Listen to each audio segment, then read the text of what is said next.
The grand ballroom of the Fairmont Hotel sparkled with the kind of elegant sophistication that only came from decades of hosting the city's most exclusive charity events.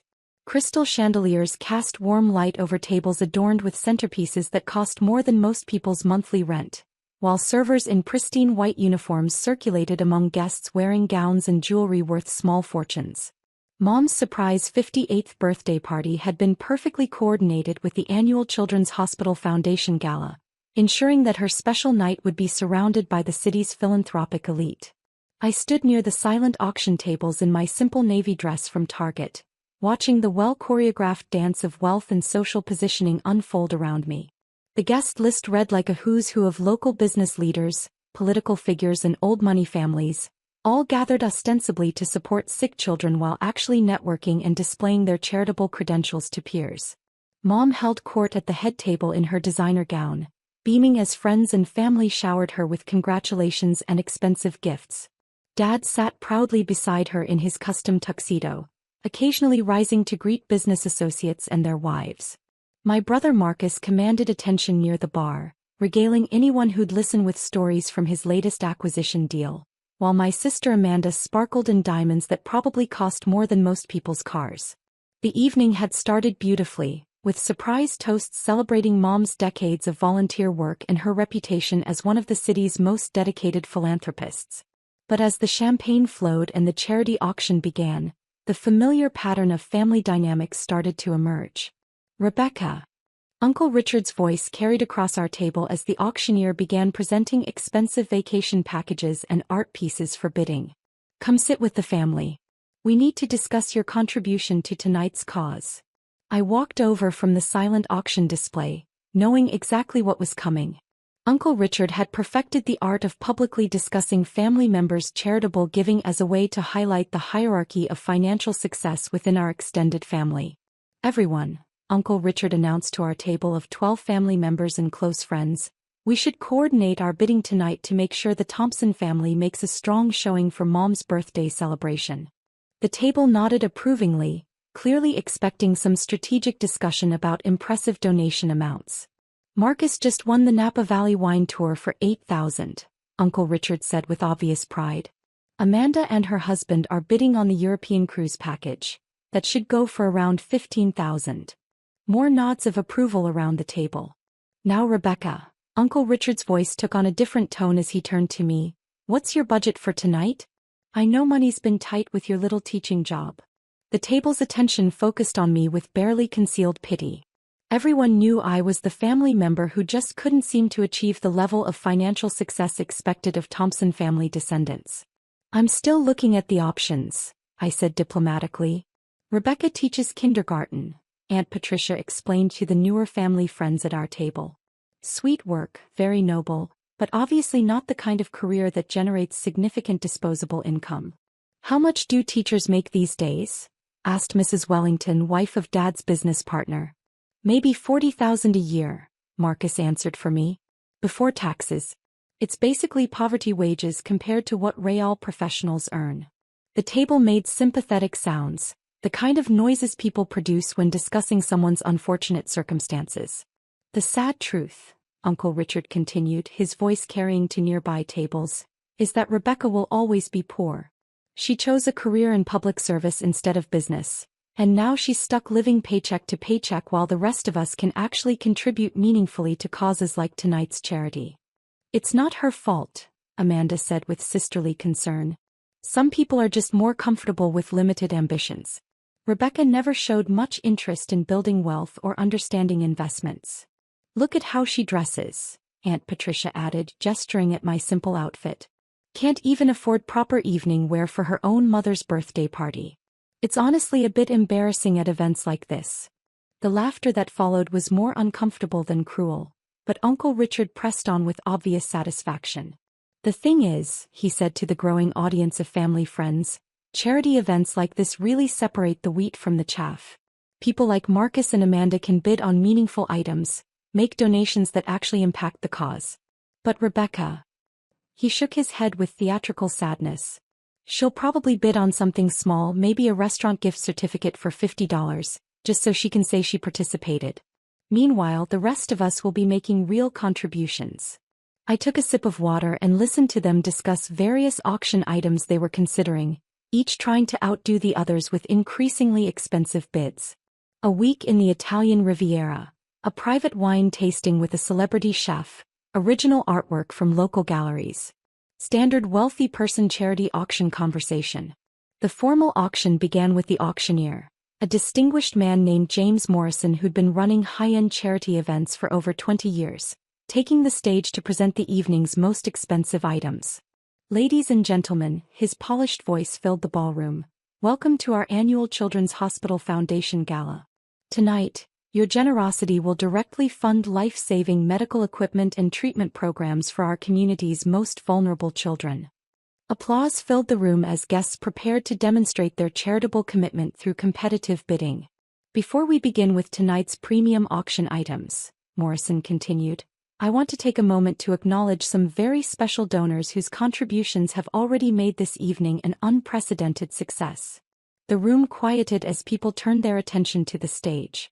Our major donors this year include the Peterson Family Foundation with their generous $100,000 contribution, Morrison Industries with $150,000, and the Richards Foundation with $200,000. Polite applause followed each announcement. However, Morrison said, his voice taking on obvious excitement, I'm thrilled to announce that we have an anonymous donor whose contribution has exceeded anything in our foundation's 30-year history. The ballroom had gone completely quiet now, everyone curious about this mysterious major donor. Uncle Richard leaned over to our table. Probably someone from out of state. Local money doesn't usually go that big without wanting recognition. Through a private donation made earlier this evening, Morrison continued, one generous individual has contributed $5 million to fund our new pediatric cancer treatment wing. The room erupted in amazed applause. $5 million was the kind of donation that would be remembered and talked about for years. While this donor requested anonymity, Morrison said, raising his voice over the applause, they've graciously agreed to let me acknowledge their presence here tonight. My phone buzzed quietly with a text from my foundation manager. Hospital donation processed successfully. Paperwork complete as requested. I typed back discreetly, perfect timing. Proceed with revelation as planned. Our remarkable anonymous donor, Morrison announced, is actually here with us this evening, celebrating with family and friends. The ballroom buzzed with whispered speculation as people looked around, trying to identify the mystery philanthropist among the well-dressed crowd. Ladies and gentlemen, Morrison said, his voice carrying clearly across the silent room, please join me in thanking Ms. Rebecca Thompson for her extraordinary generosity. He pointed directly at me. The silence that followed was so complete I could hear the kitchen staff preparing dessert courses 3 rooms away. Uncle Richard's champagne glass slipped from his suddenly nerveless fingers and shattered on the floor, sending Dom Perignon splashing across Aunt Patricia's designer gown. Rebecca Thompson? Someone from a nearby table whispered in confusion. The kindergarten teacher? Another voice added. $5 million? Marcus said, his voice coming out about 3 octaves higher than usual. Morrison continued from the stage, clearly enjoying the dramatic impact of his announcement. Ms. Thompson's donation comes through the Thompson Educational Foundation, which has quietly funded children's programs throughout our region for the past 6 years. The ballroom was buzzing now with amazed conversation as people processed this unexpected revelation. Thompson Educational Foundation? Dad repeated weakly, staring at me like I'd grown a second head. Why foundation? I said calmly. We focus on children's education and healthcare initiatives. Your foundation? Amanda's voice cracked slightly. Rebecca, what are you talking about? Morrison's voice cut through the family conversation from the stage. The Thompson Educational Foundation has contributed over $18 million to local children's causes since its founding, making it one of our region's most impactful charitable organizations.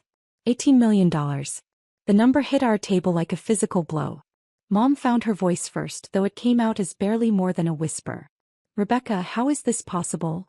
Teaching kindergarten was just part of the plan, I explained.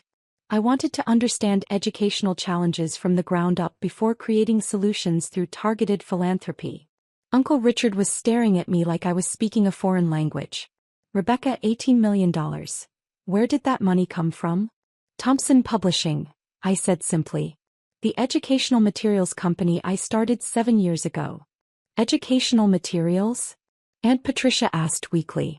Curriculum development, digital learning platforms, teacher training programs.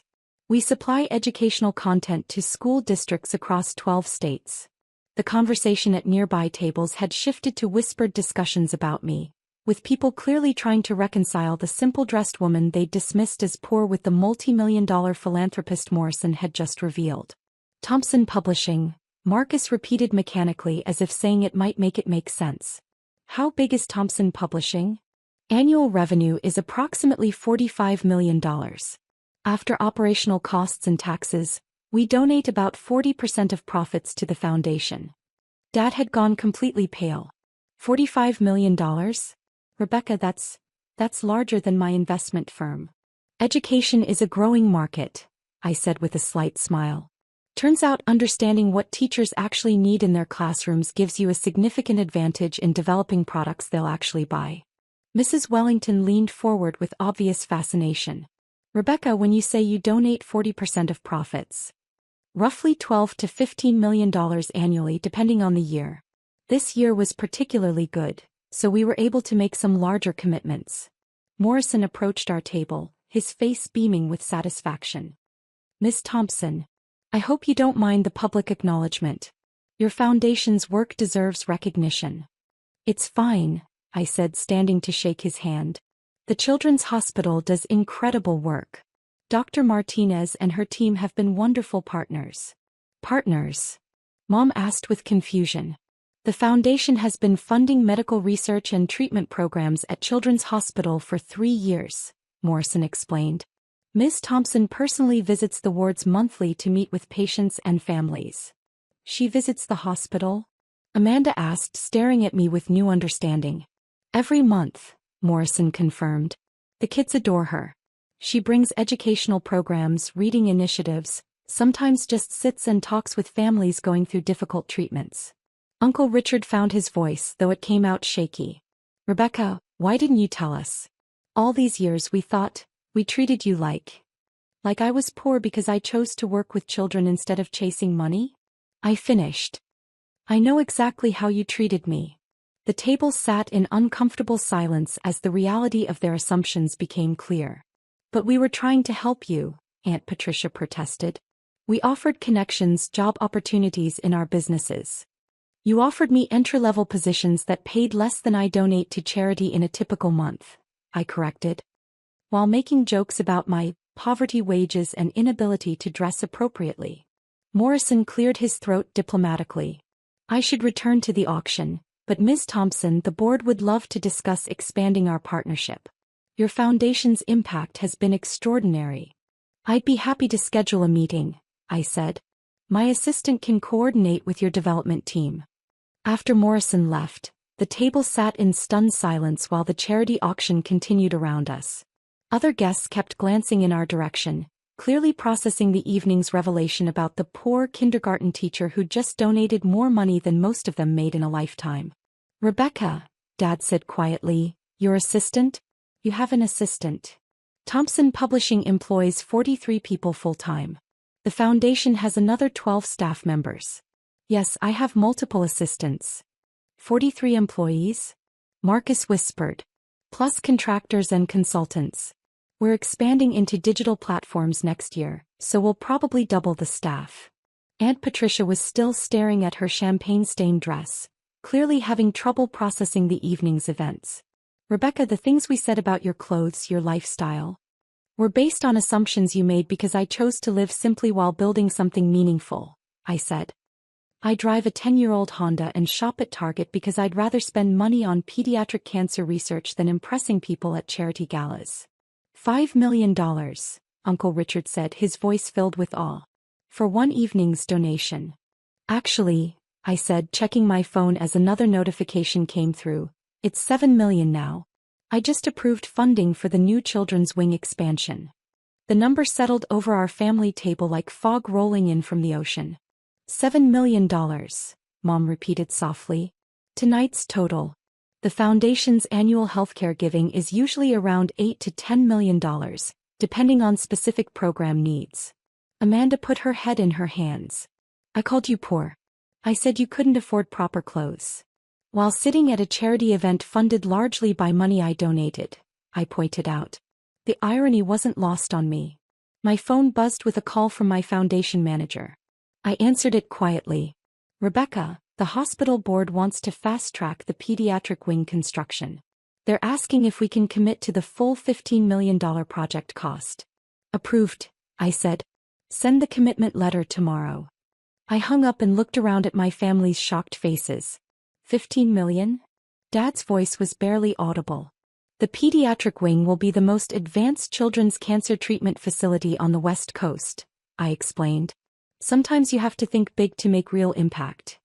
As the charity auction continued around us and other families bid on vacation packages and artwork, my family sat processing their new understanding of who I really was. Not the poor teacher they'd dismissed for years, but the founder of a multi-million-dollar company and one of the region's most significant philanthropists. Rebecca, Uncle Richard said finally, his earlier condescension completely gone, I owe you an apology. The things I said tonight about you always being poor were said in front of 200 people at Mom's birthday party, I finished. I heard every word. We didn't know, Marcus protested weakly. You didn't know because you didn't want to know. You were comfortable having someone to look down on, someone whose failure made your own success feel more significant. The evening wound down with dessert and final auction results, but the conversation at our table never recovered its earlier energy. People kept stealing glances at me, clearly trying to reconcile their assumptions with reality. As guests began to leave, Mom approached me with tears in her eyes. Rebecca, I'm so proud of what you've built. The foundation, the company, everything you've accomplished. Thank you, I said, hugging her. Happy birthday, Mom. I hope tonight was special. It was perfect, she said. But I feel terrible about how the family treated you earlier. Tonight showed me exactly who everyone really is when they think it doesn't matter, I said. That's valuable information. As I walked toward the hotel exit, I could hear the explosion of conversation behind me, family members probably trying to process how they'd completely misjudged the poor kindergarten teacher who just donated more money in one evening than most of them would see in their lifetimes. Tomorrow, when the local business journal ran their story about the record-breaking charity donation, when my family's friends started asking questions about their unsuccessful daughter, when they realized that their assumptions about poverty and success had been completely backwards, things would be different. Not because I'd finally proven myself worthy of their respect, but because they'd finally learned the cost of judging someone's value based on their clothes rather than their character. Thompson Publishing had bigger educational initiatives planned, and the Thompson Educational Foundation had more children's programs to fund. And for the first time in years, I wouldn't have to explain any of it to people who had already decided I wasn't worth listening to.